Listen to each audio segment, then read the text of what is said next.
Good evening, everybody. Thank you so much for joining me tonight on YouTube Live. And I'm Dr. Howard Elkin, the medical advocate.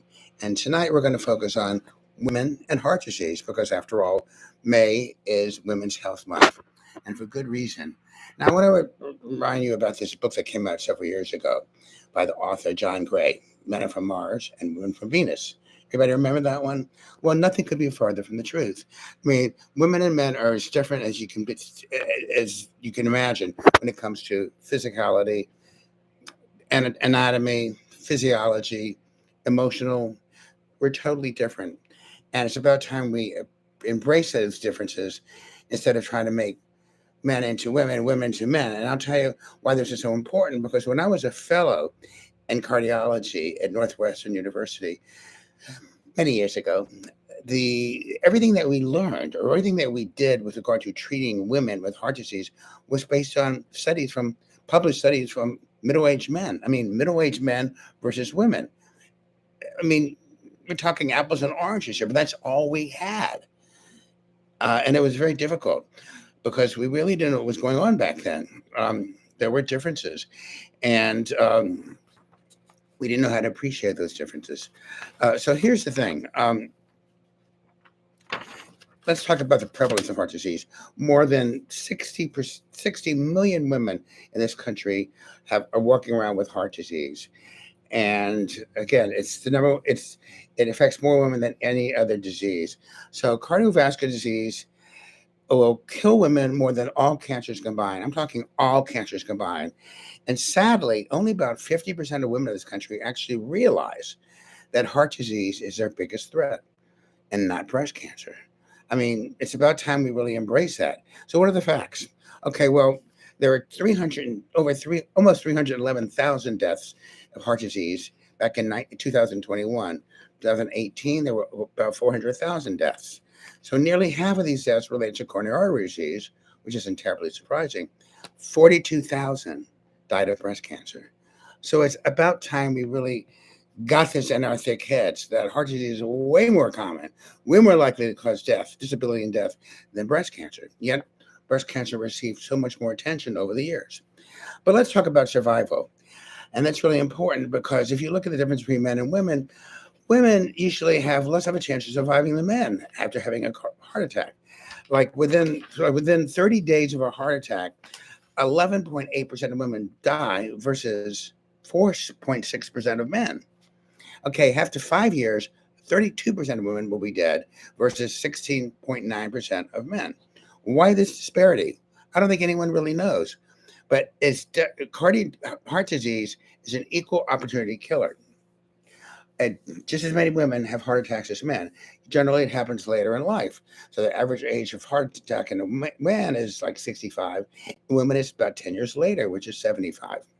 There's one death per minute in this country with women in heart disease.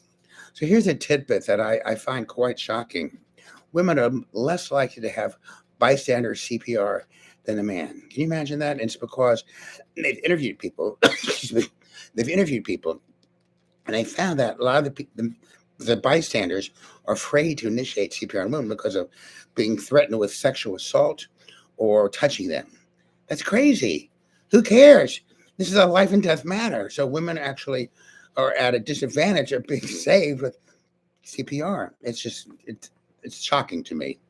Now, heart disease isn't just about for the elderly. We seem to think that way, but it's also, if you look at in pregnancy, okay? So it's the number one killer of new moms. Heart disease is still the number one killer in new moms. So over a third of maternal deaths are related to death from heart disease, with Black women leading the list. So, important point to keep in mind is that there's 10 or 20% of women that have a health issue during pregnancy. I don't have my daughter, she's a nurse in labor and delivery. So, 10 or 20% of women have a health problem in pregnancy. Hypertension, gestational diabetes, preeclampsia. These are like not good things. But, when I was a student and a resident many years ago, we said, okay, so you got through your pregnancy, you got a healthy baby, your high blood pressure is normal now, your blood sugar is okay, you've passed the preeclamptic stage, so no big deal, right? But now we've learned many years later, there's residual. There's residual from these women that have these health problems during pregnancy. It may bite you in the back later on, several years later. So we have to constantly be vigilant in these women. I'm not saying we should look for heart disease, but I think they have to be followed and treat their risk factors accordingly, because they are at risk of heart disease later in life. Now, and looking at menopause, so menopause doesn't really cause heart disease, but it's a time for these risk factors to really come into play and to accelerate. So women tend to live longer than men. We've known that, 7 years longer than the average, but they don't live as well. Women tend to be frailer and they have overall more comorbidities than male. But let's look at some of these differences about anatomy, for example, anatomy and physiology. Women tend to have smaller hearts and smaller blood vessels. Okay. And the cholesterol buildup is in different areas. Like usually in men, it's in the large areas that we can see very well with angiography. And women, it's oftentimes in the microcirculation. I mean, we can't really see these vessels at the time of cardiac catheterization. They're too small. So the cholesterol buildup is in different areas. The symptoms are different. You will never see a woman, or very rarely see a woman, with crushing heart pain, crushing chest pain, with radiation out of the left arm. You've never seen it. Now, you can see chest pain, but what's more bothersome is when you see pain in the jaw or in the teeth.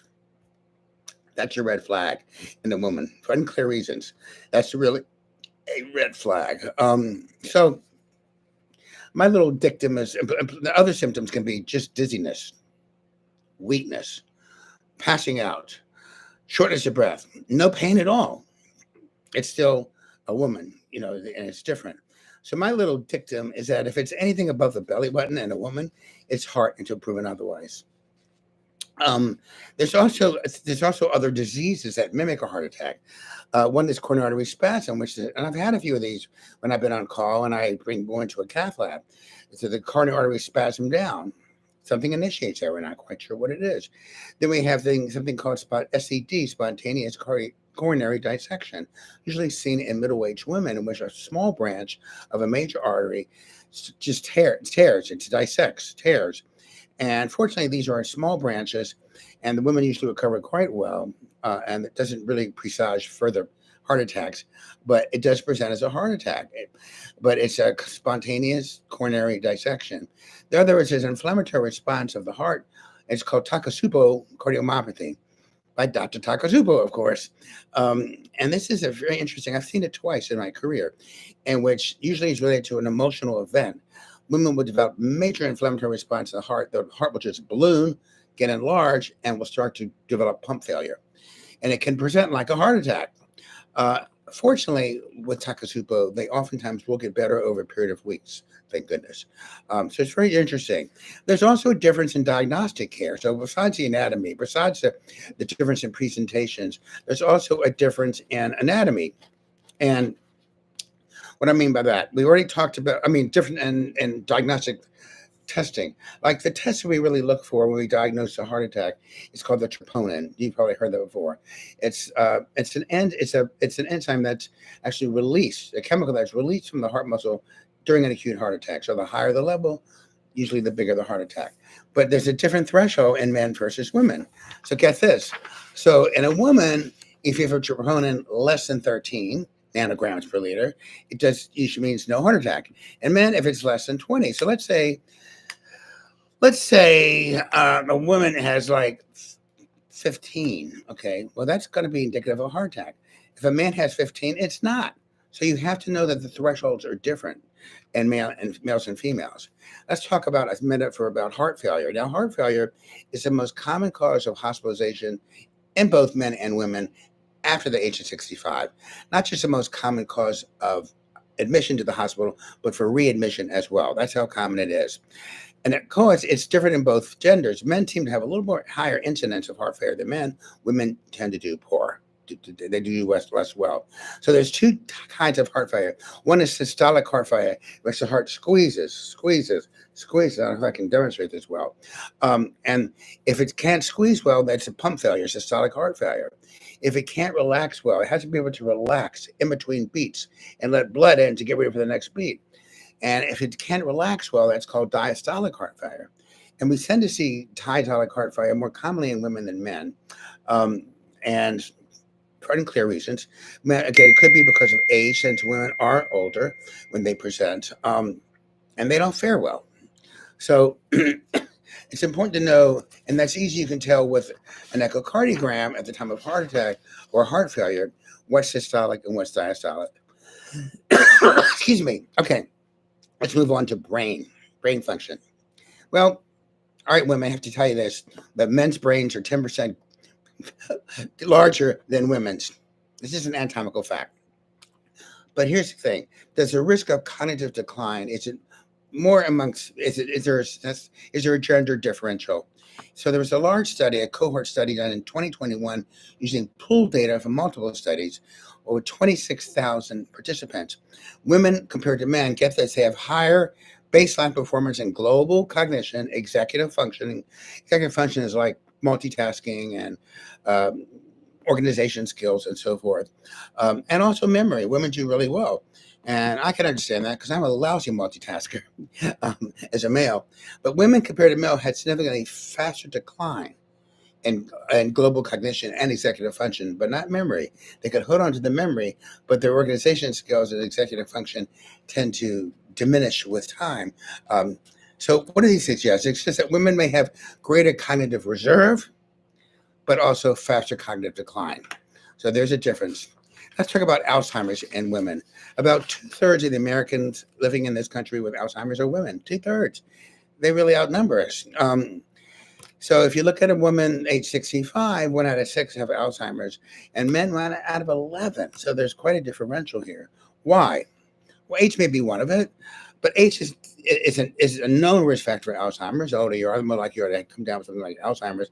But scientists aren't sure that it's that simple. And now it's thought to be linked to reproductive history. So the longer you have menstrual cycles, the more protective it may be for your brain. So if you have early menopause, whether it's surgically related or natural, that actually is not great for brain function. So it could be related to your menstrual history. But again, early menopause is definitely increases your risk of cognitive dysfunction as you get older. Then we have this thing called ApoE allele. Now, most of you that know me, when we do Cleveland Heart Labs or Boston Heart Labs, we're looking for a few genetic tests, one of which is ApoE. And that is a risk factor for heart disease, but it's also a risk factor for Alzheimer's. I think it's important to know it because it's once you have that knowledge, you can do things proactively to prevent cognitive decline. Your genetics do not dictate your overall future. And I tell this to people all the time. For example, we knew up until 2 years ago, a year ago, I thought I would tell my patient, okay, like 30% of your clinical outcome is probably genetically determined, but 70% is what you do with your lifestyle, what we call epigenetics. Now, in the last year or so, that number's it's depreciated. Now it's thought that maybe just 10% of our clinical outcome is dependent on genetics and 90% lifestyle. So yeah, get your genetics, know where you're starting from, but don't let that determine your fate. I tell people all the time, if I had a revolver on this desk, I don't believe in guns, but if I did, and it just sat on my desk, untouched, then that's my genome, that's my genetic code. But once that trigger's pulled, then then everything is being expressed. And what we want to remember is we want the good genes to be expressed and the bad genes to be suppressed. And that's what epigenetics is all about. So the APO4 allele is important, but I think what's even more important is metabolic function. As women go through menopause, they basically become insulin resistant. They also do with pregnancy, but it's more significant with menopause because they're older. And metabolic health is really important in this. It's really important because let's see, before COVID, we had this NHANES study that I quote all the time that said that, and this is the NHANES study, which is government, NIH, and it was performed by at University of North Carolina at Chapel Hill, and we learned from this study, which was right at the end of 2019, that gosh, that only 12% of the nation's population is metabolically healthy, which meant 88% is not. Now that was then. Now post COVID, it's changed, gotten even worse. So maybe now 5% is metabolically healthy, and the other 95% isn't. It's pretty rough. And with menopause, accentuates metabolic syndrome and metabolic aberrations. Weight gain, the average weight gain in menopause is about 15 pounds. Because you have increased insulin resistance and increased cortisol, which is your stress hormone, and if you're not being proactive with your aging process, it's going to catch up with you. So it's reduced levels of estrogen, progesterone, and testosterone. Those three hormones go down with aging, and as the end result of all that is increased insulin resistance, which I've talked about ad nauseum. So what do? We have to. Well, what I would do is correct your eating habits, exercise, watch your weight, avoid alcohol as much as possible, and watch certain medication that you take that could also affect you adversely. Now, there's also this new phenomenon. It's not really a new phenomenon. It's a new way of looking at Alzheimer's and dementia. We call it now type 3 diabetes, which is in the brain, because we're seeing insulin resistance in the brain as well as systemically. And that is thought to presage, faster cognitive decline. So how do we get rid of the cortisol, which is also cortisol is the bad hormone. It's not necessarily bad. I mean, you need to have cortisol because that's your body's response to stress. But we're living in a stressful time. So we want our stress hormone to be elevated when we really need it, like during surgery, during trauma, etc. But if it's elevated all the time, that's not good. And that will lead to weight gain and more insulin resistance. It's kind of inversely related. So we need to learn relaxation techniques. We learn to breathe. We need to try an anti-inflammatory diet, reduce unhealthy habits. There are things you can do to lower your cortisol naturally, and also to mitigate the effects of metabolic syndrome in women as they age. Let's go to bone health. Osteoporosis. Menopausal female are more susceptible to primary osteoporosis and osteopenia, and it's really related to estrogen deficiency. So the drop in estrogen in women is so precipitous that you actually have more bone being broken down than what bone is being produced. And as it is, women have, again, smaller, thinner bones. And that precipitous drop in estrogen is really what leads to less of a bone mass in men. And women also tend to have less calcium in their diets than men. And they also engage more in weight loss diets than men, which tend to be low in calcium and also tend to aggravate bone loss. And here's a good statistic. Women greater than 50 have a 4 times higher rate of osteoporosis and a 2 times greater rate in osteopenia. So it's almost a given that you will develop bone dysfunction and osteopenia and then osteoporosis if you aren't proactive about it. Now, let's talk about my favorite topic, hormone replacement therapy. A little bit about history real quickly. So estrogen was discovered by Edward Dorsey in 1926 in St. Louis. And it was initially discovered by looking at the extract from human placenta. Okay, it wasn't too long before pharmaceutical companies got wind of this. And in 1942, Preventative came out by Wyeth Industries and was approved by the FDA to treat hot flashes. Then there were several studies that came out in the 60s and 70s, which talked about how great estrogen was, and then we also learned that, well, there's a higher incidence of uterine cancer if we just give estrogen. So then we thought about giving a progestin, which is not a natural progesterone. In fact, it's called 5-hydroxyprogesterone acetate. Does that sound anything clearly like natural to you? I don't think so. Anyway, so we use those combinations, estrogen and progestin. Provera. And that was used for years because we really did get some benefit. It did really help with the symptoms of menopause and also seemed to be helped to mitigate disease that we talked about earlier, but at a cost. And the big the big study that made the difference was the Women's Health Initiative came out in 2002. And that was 160,000 women ages 50 to 79, but the average age was 61. The average age of menopause in this country is 51. So they studied women of the average age of 61, which was 10 years post-menopause. And by that time, you better believe a lot of these women already had heart disease and didn't know it because no one was really checking about the history of heart disease. They weren't having angiograms done. So what they found, there was an increased risk of heart disease, stroke, um, breast cancer, ovarian cancer, and blood clots. So the study was halted like halfway through because it was just the results were very negative, and all of a sudden women were taking off their hormones. Now, we've learned in recent years this is a deeply flawed study. Number one, the average age being 61. Again, the average age of menopause is 51. So they studied the wrong age. Number two, the wrong estrogen.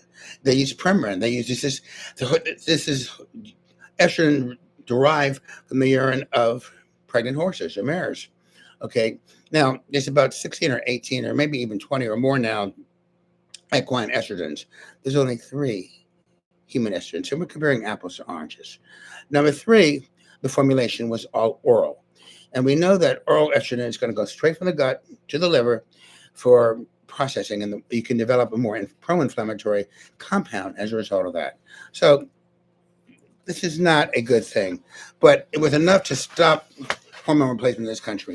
And seriously, guys, if you want to know how I got into hormone replacement, I was already doing men. I was not quite starting my anti-aging medical fellowship. And nurses and teachers in my community came to me and they said, you have to help us out here because the gynecologists in this country don't know from Shiola. They really said that. And so, okay, I'm up to the challenge.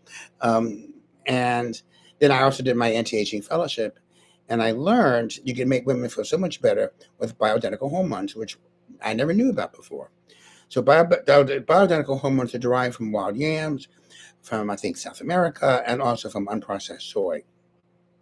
And then I really honed into my skills during my anti-aging fellowship. And then Suzanne Summers' book came out within a year or two of the Women's Health Initiative called The Sexy Years.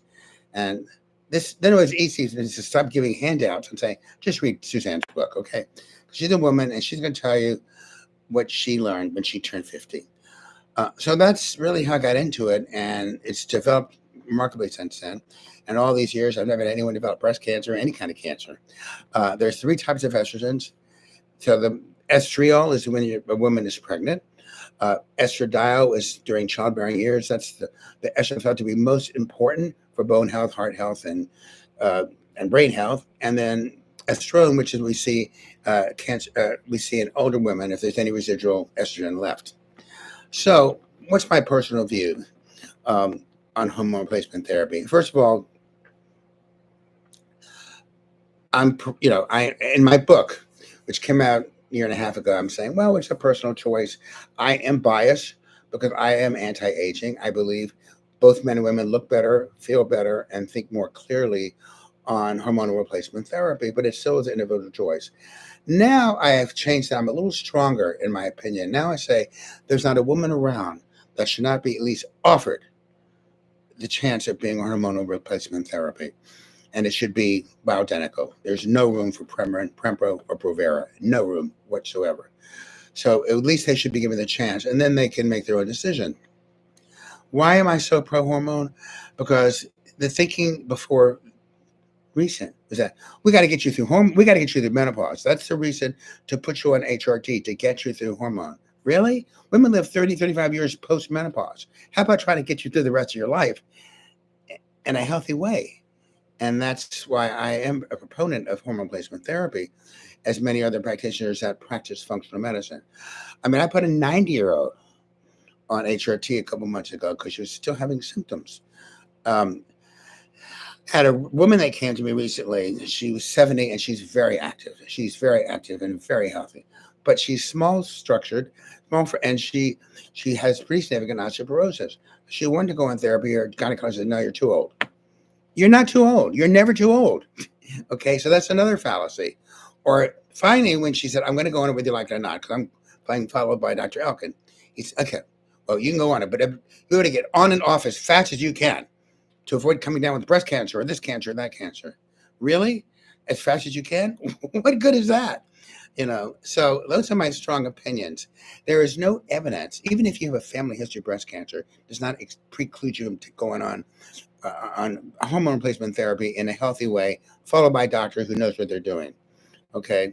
There is controversy if you have breast cancer or a history of it, but if your family history does not mean you're excluded or precluded from going on HRT. That's very important. So why do I think it's so good? Well, when it comes to three things, guys: heart health, bone health, brain health. There's no question in my mind, and to most people that practice functional medicine, HRT, bioidentical hormones, there's nothing better. There isn't a pharmaceutical out there that can duplicate what HRT can do in a healthy manner and getting you through the rest of your life in a healthy way. Because you already seen osteoporosis prevalent in women. Heart disease is at least an equal opportunity killer in women and men, but women do poor. They fare less well. And cognitive decline, there's a predilection of women to live longer, but not to live well. And I think the difference can be with HRT. And another reason why, as a cardiologist, I'm very bullish about HRT, especially estrogens, because it helps endothelial health. And those of you that know me know that I'm very big on the endothelium. But endothelium is one cell thick. It lines all 60,000 miles of our blood pressures. Now, as long as that's intact, I don't care if your cholesterol is 300, nothing's going to happen.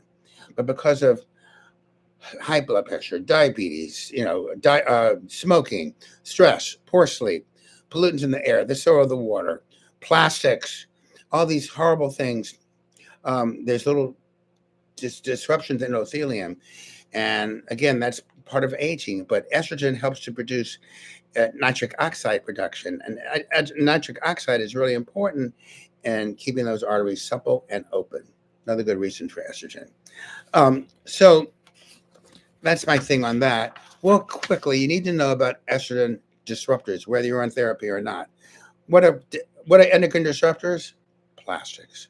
Plastics are the worst. We are going through a plastic war right now. We are now finding plastics in our arteries. Talk about disrupting the endothelium. That's probably the worst. That's probably as bad or worse than heavy metals. Fragrances. Forget it. No fragrances allowed.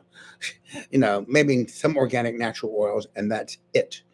And also looking at what stage of life we're at. Like in utero, women have to be very careful when she's carrying a baby or fetus, and also an accelerated child, like in childhood when you're growing big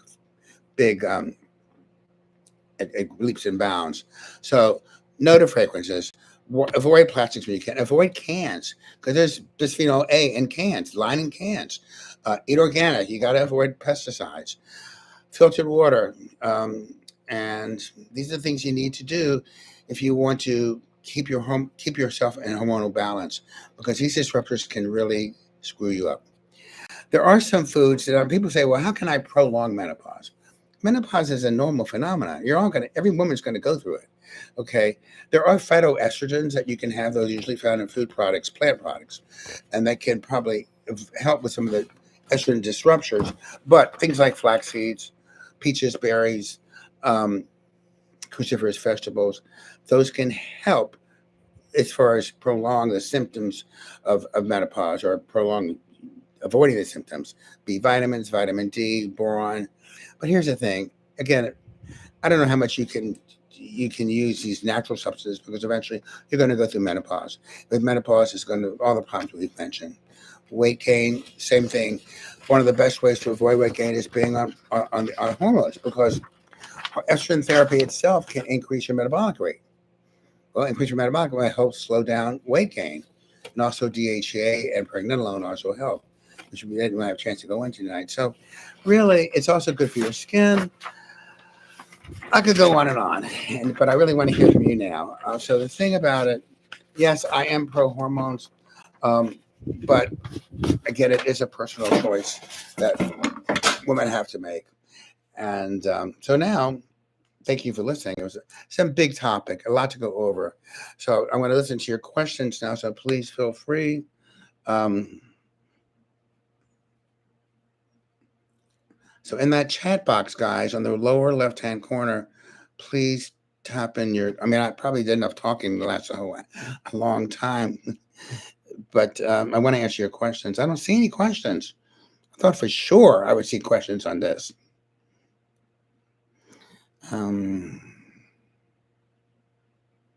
I guess not. Either I did a really good job or no one's interested. Okay, here we go. Are there any IV nutrition options that might be helpful? That's great. IV nutritional therapy, I'm a big fan of. In fact, I had IV nutritional therapy for many years in my office, but then I lost a nurse about a year ago. She just went on to another job. So I have a new replacement by a lovely guy, John Quiros from, I've known him for many years at the hospital. So we're going to be opening up that center very shortly.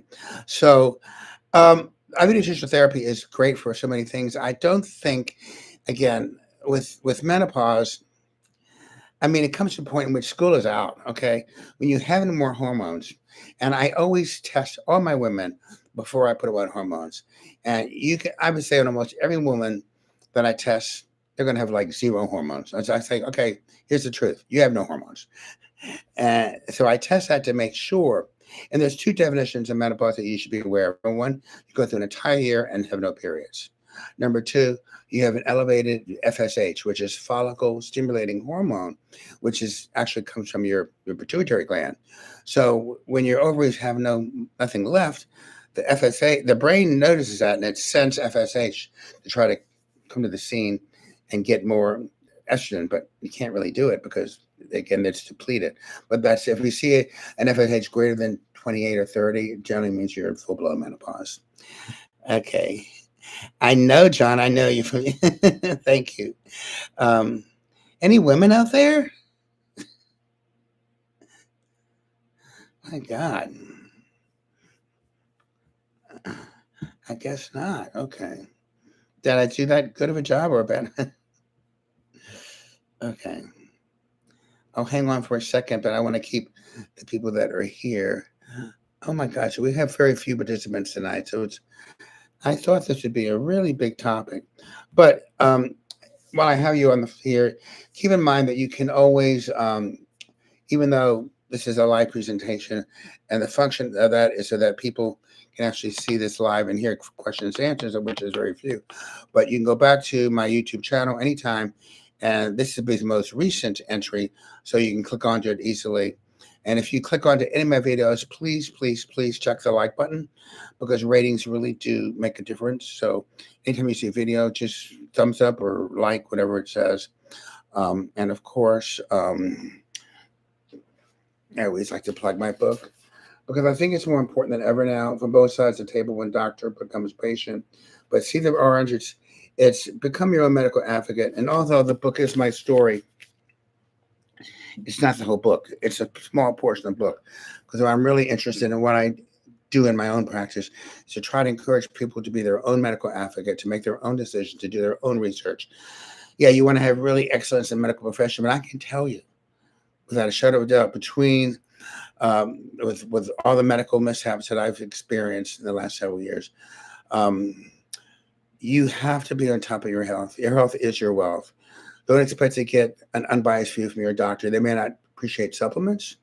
They might not appreciate alternatives. They may not embrace lifestyle. I mean, we are taught to follow big pharma, and there's a room for pharmaceuticals, and there's a room for natural therapy. And I always press lifestyle therapy first. Always, without a shadow of a doubt. Okay. Anne Marie, thank you. Okay, what about progesterone? Thank you, and testosterone. I'm glad you mentioned that. It's really important. Now, and it's a great question. So the first hormone that goes in women is progesterone. That can go as early as your late 30s and early 40s. And what happens with progesterone, that's your calming hormone, your zen-like hormone. So estrogen gives you a sense of vitality, femininity, sexuality. It's good for the bones, the brain, the heart. That's the go-to hormone. but you also need to relax. So progesterone is the Zen-like hormone. It helps with sleep. It helps with anxiety. It helps with curbing things like migraines and palpitations, which are common in the perimenopausal and menopausal period. And you don't want to be estrogen dominant. I will never give estrogen without progesterone. I will never give progesterone without estrogen. And now testosterone comes in because that's helps with motivation, helps with fine wrinkling. It also helps to give bones their tensile strength. So look at this synergism here. So estrogen helps to retard bone loss. Progesterone helps to build bone. Testosterone gives bone its tensile strength. So together, that's one way to really curb. There's nothing else there that can really help with bone mass, with loss of bone mass. So I encourage three things. One is hormonal therapy. One is strength training. You gotta do you want to apply tension on the muscles, which pulls on the bone, which increases bone turnover, and also nutritional. Nutritional is not. It used to be we'd give calcium years ago, 1,500 milligrams of calcium 25 years ago. What do we have? We got more calcium in the arteries and the heart valves. Not what we wanted. So now we make sure we give calcium, we give less of it. It's still important, but we give less of it. We make sure you have magnesium on board, vitamin D, vitamin K2, zinc, and boron. And there are a few others you could add to the mix. I have my own product called Bone Wise, which has all those nutrients in it. So that way you're looking at you're treating bone health by a multi-pronged approach: nutritional, hormonal, and exercise. And that's really how you can maximize the benefits and minimize the loss of bone mass. Good question and very important. Okay. So I do use all three. I try to use all three hormones and I use them both the progesterone, the estrogen, and testosterone. And what I didn't mention, which I'll mention here for those of you that are still here, is how do you follow these? Okay, so once I get the blood levels and find out that you're low in everything, okay, that's duh. I mean, I know it. So then I put you on hormonal therapy, and I kind of have where to start. Experience in this. Once I have you on therapy, how do I follow you? Well, how do you feel? One thing. The other thing we want to look at is how do you metabolize your hormones, specifically your estrogen. So we do a urine test, and I wait until about 6 or even 9 months after you're on HRT when I'm pretty sure I don't have to make any changes. And so we look at your hormone. There's three major paths. There's three routes of detoxification. The first one is most important. And there's 2-hydroxy, 4-hydroxy, and 16-hydroxy. Not that you have to remember those. 2 is healthy. 16 is comes on. 4 is potentially unhealthy. It could alter DNA and possibly cause cancer. I like to think that one reason why I've never seen cancer in my practice with women is that I carefully always check the urine after they're on it. We want to see how you metabolize it. And if you metabolize it in an unfavorable way, we can often change that with certain supplements. So we have answers to everything. And there's just no reason for anyone to go through a painful menopause today or to be without hormonal balance, because what we're looking for is balance and hormonal therapy to get you through the rest of your life in a healthy way. And that's what it's all about. So that's Women's Health Month. Now, next month, we'll be doing Men's Health Month in June, probably the 3rd or 4th week. I haven't figured out yet, but, stay tuned and please make sure you subscribe and have other people subscribe as well. And until then, is there something else? Oh, thank you. Until then, unless I see any of the questions that I haven't, thank you guys for showing up. And we'll see you next month. Okay? Thank you. I'm very grateful. Thanks so much.